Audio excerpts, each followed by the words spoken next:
I had the opportunity to sit down and have a conversation about fatherhood with some remarkable men.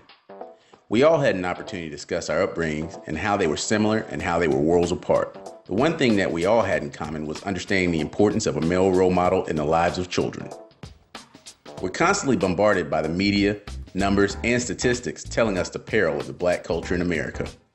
So we all decided to come together as men with the understanding of you first have to start discussions to get a solution. In these discussions, one subject seemed to be the major topic for the table. Why is co-parenting so difficult sometimes, especially if we both want what's best for the child? In our work, what we found, particularly with parents who are pitted against each other, is that our society has created this space where we are oftentimes trying to find someone to blame for whatever goes wrong.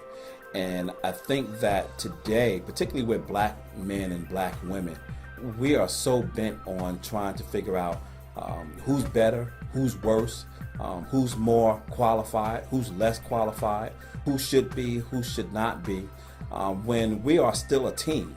One of the biggest challenges for us as parents, both moms and dads, is that we have not put enough work in really understanding the critical nature of what it takes to be co-parents. And part of being co-parents is being able to get along as two people who may or may not be in a relationship. Well, they say that numbers never lie, but they sure can be misleading. Right now, what I can tell you today, 51.6% of African American children are being reared in two-parent homes. Is it both biological parents? No, but blended, mended, extended, grandparents, foster care, add all those together, you can comfortably say most black children are reared in two-parent homes. But that doesn't help the conservatives, that doesn't help Fox News, that doesn't help the people who would like to say that the black community is in a dire circumstance. What I will tell you is that there are people who are wholly invested in putting forth negative information about us to further promote their own individual agenda as well as denigrate blacks in general. Not having a father, tell me some of the ways you're connecting with your boys. Well, one of the things that I sought to do is to create the relationships that I didn't have with my dad, to be able to sit and conversate, talk to him. You know, sometimes you want somebody to walk you through the minefield. I need somebody to walk me through the minefield. Help me out. Just to talk about women, just to talk about, you know, their issues, the things he went through. I find that I make sure I talk to them all the time. I want to make sure they know that I love them, that they're loved, that whatever they need, that I will walk you through the minefield, but understanding to a point too that you're on your own path and that this is their life. I get that part as well. How has fatherhood changed your life? The effect that fatherhood had on me was I became more conscious of the choices that I was making because they no longer just affected me. I knew what it was like growing up without a father. I didn't want my son to grow up under those same conditions.